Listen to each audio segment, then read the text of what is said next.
অঙ্কিতা, বা পাটা এবার দুধে আলতায় ডুবিয়ে আস্তে আস্তে হেঁটে এসো। হুম।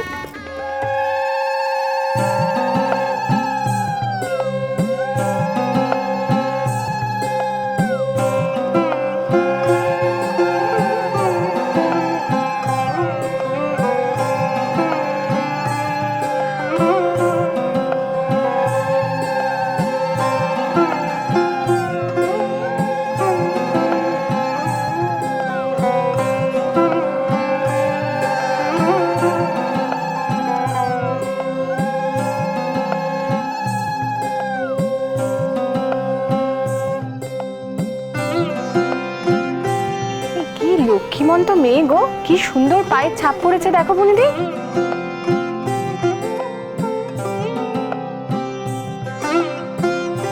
ঠিক বলেছে জুন, সত্যিই লক্ষ্মীমন্ত। বনি, তুই আমার মুখের কথাটা একবারে কেড়ে বললি রে। সত্যি এতদিন পরে লক্ষ্মী এসেছে ঘরে। এই দাঁড়া, কোথায় যাচ্ছিস তুই? টাকা দে, টাকা দে। এই আবার টাকা কিসের? আরে কিসের টাকা মানে? আমাদের ওই কাজিন ভাই বোনদের একটাই বক্তব্য, ঘরে ঢোকার আগে তোকে 25,000 টাকা দিতে হবে। 25,000। 25,000 দে। কত? 25,000? কটা শূন্য হয় জানিস? কটা নোট হয় জানিস 25,000-এ? এমন মারবো না। এই দাঁড়া দাঁড়া দাঁড়া, কোথায় যাচ্ছিস তুই? বললাম না টাকা দিতে। এই শোন, অনেক কম টাকা চেয়েছি। হ্যাঁ, বৌদি ভাইয়ের সাথে ডিসকাস করলে না, বললো 50,000 দিতে। কি তাই তো বৌদি ভাই? দে দে দে, টাকা দে, টাকা দে। শোন, ঘরে ঢুকতে দেবো না কিন্তু, দে টাকাটা দে। আরে পাপা, দিতে বলো না টাকাটা, দেখো কিরম করছে। একদিনই তো দিবি, দে না। দাঁড়া, 10,000 দেবো, তার থেকে বেশি নয়। আরে 10,000 মানটা কি? হবে না হবে না, 25,000। 25,000 তো কি মামলাবাজি নাকি? হ্যাঁ, কি কি ভুলভাল বকছিস? কি হ্যাঁ, এসব কি হচ্ছে? বাবা দিতে বলো না। আমি কি বলবো, এটা তোর দাদা ভাইয়ের ব্যাপার, আমাকে এর মধ্যে জড়াস না। আরে বাবা দিয়ে দাও। ও বাবা, হ্যাঁ আজকের দিনে কিপটেমো করো না, 25,000 টাকা দিয়ে দাও। দাও।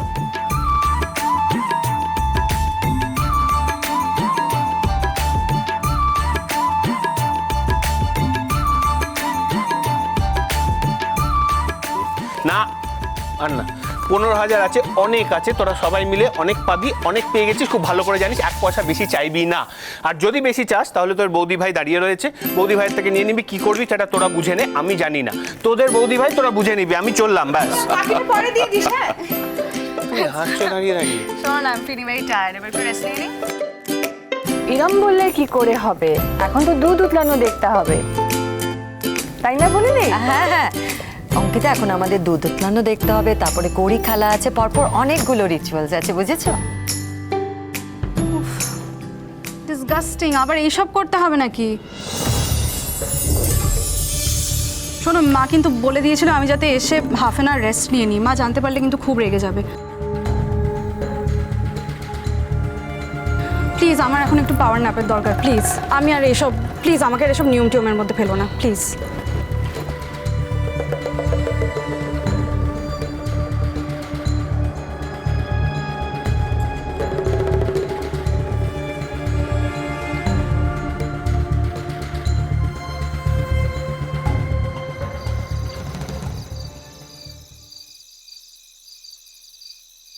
অঙ্কিতা, অঙ্কিতা, অঙ্কিতা প্লিজ দরজাটা খোলো। অঙ্কিতা, বৌদি ভাই, বৌদি ভাই, কি হলো কি? এই যে, আরে এখনো কি স্নান হয়নি নাকি তোমার?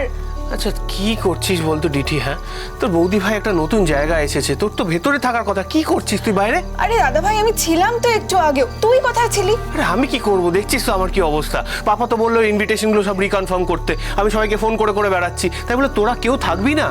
না না, একটা কথা শোন, আমি নিজে ওর জামা কাপড় বার করে দিয়েছি। ও নিজেই বললো আমি ফ্রেশ হবো, স্নান করবো। আমি বললাম ঠিক আছে, তুমি ফ্রেশ হও, স্নান করো, আমি জামা কাপড় বার করে দিচ্ছি আর তোমার খাবার নিয়ে আসছি। তা সেও তো 2 ঘন্টা হয়ে গেছে, অদ্ভুত ব্যাপার। এতক্ষণ লাগে নাকি মা স্নান করতে? আমার মনে হয় ঘুমিয়ে পড়েছে। হ্যাঁ, মনে হয় ঘুমিয়েই পড়েছে। যা যাচ্ছে ওর উপর দিয়ে, বাঙালি বিয়ের তো নিয়মের শেষ নেই। আমি নতুন বউকে দেখবো, আমি নতুন বউয়ের কাছে যাব। আরে যাবে তো, দেখছো তো দরজা খুলছে না। বোধহয় ঘুমিয়ে পড়েছে। এ বাবা, নতুন বউ ঘুমিয়ে পড়েছে? বুকান, অঙ্কিতা প্লিজ দরজাটা খুলে দেখো, আমাদের তো এবার বড় টেনশন হচ্ছে। অঙ্কিতা, এই সব দিকে নি বলি, ও নাচবো নাচবো বলি, দরজাটা খোলো মা গো, আমরা যে সব বাইরে অপেক্ষা করছি মা, বড্ড চিন্তা হচ্ছে, খোলো মা। তোরা কি রে বলে একজনকেও এখানে থাকতে পারলি না গো? বলি নতুন বউ, সে বাড়ি সবকিছু চেনে। কি বলো মা, এতে চেনার কি আছে? বেডরুমের সঙ্গে অ্যাটাচ বাথ আছে, যাবে স্নান করবে বেরিয়ে আসবে। না না, আমার মনে হয় ও ডিপ ঘুমিয়ে পড়েছে। আমরা যে আওয়াজ দিচ্ছি ওকে ডাকছো, শুনতেই পাচ্ছে না। নাচবো ও নাচবো, দরজা খোলো। অঙ্কিতা, অঙ্কিতা। বাবা নতুন বউয়ের কি ঘুম! আশ্চর্য তো, হ্যাঁ? নতুন বউ বলে কি সে ঘুমোতে পারবে না? কি অদ্ভুত কথা বলছো তোমরা। তোমার সব ব্যাপারে কথা বলার দরকারটা কি? দেখছো তো এখানে কোনো কথাই বলা যাবে না। বৌদি ভাই দরজাটা খোলো না। Ankita, Ankita please open the door now.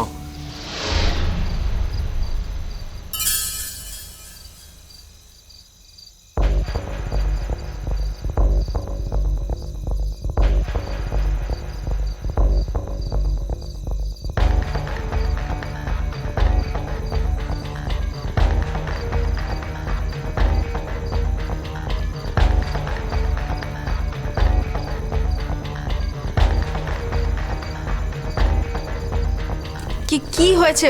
Why are you shouting?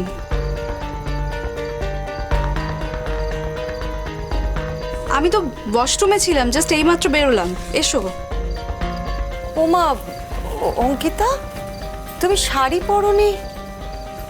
না, আমি তো শাড়ি পরি না, ওই বিয়ের জন্য পরেছিলাম আর কি। কিন্তু আমি তোমার জন্য শাড়ি বার করে রেখে গেলাম, তুমি পরবে, বাড়িতে লোকজন আসবে, তারা তোমাকে আশীর্বাদ করতে আসবে। বাট পিসিমণি, আমি তো সং না যে আমি সং সেজে বসে থাকবো আর সবাই আমাকে এসে দেখবে।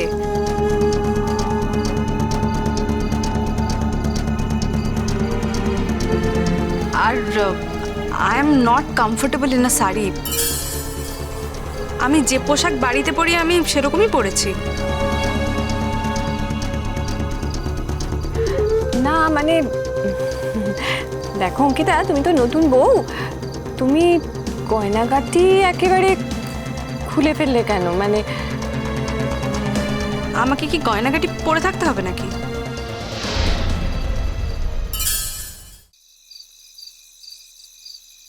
হ্যাঁ গো, তুমি হাতের নোয়াটাও খুলে ফেললে? তোমার মা তোমাকে কিছু বলে দেয়নি গো? এই নোয়াই তো হচ্ছে সব। এই নোয়া খুলতে নেই গো, এ হচ্ছে এয়স্ত্রী চিহ্ন। এটোশ্রী?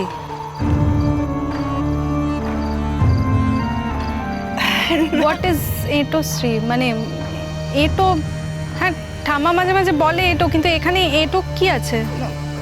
না ওরে, ও জানবো, ওকে বোঝা বাবা, এটো নয়, এটো নয়, এও স্ত্রী। আচ্ছা, আমি তো নিজেই বুঝতে পারছি না কি তখন থেকে স্ত্রী স্ত্রী করে যাচ্ছ। না মানে ইস্ত্রি মানে আয়রন?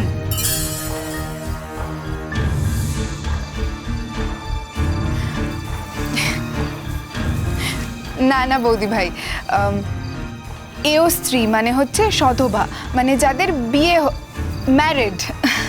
তো তোমার তো বিয়ে হয়েছে নতুন, সেই জন্য বোধহয় নোয়াটা সবসময় পরে থাকতে হয়।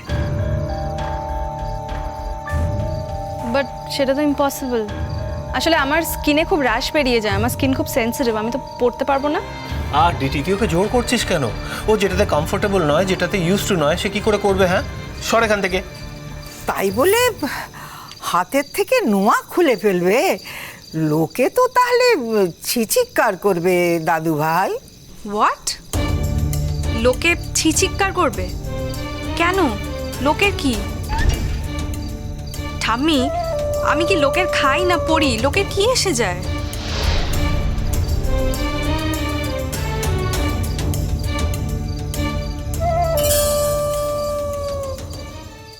মহান হওয়ার জন্য নিজের গয়না বিক্রি করে তার চিকিৎসার খরচা জোগাড় করেছে। আমি শুধুমাত্র সেই টাকাটা ওকে ফেরত দিতে চাইছিলাম।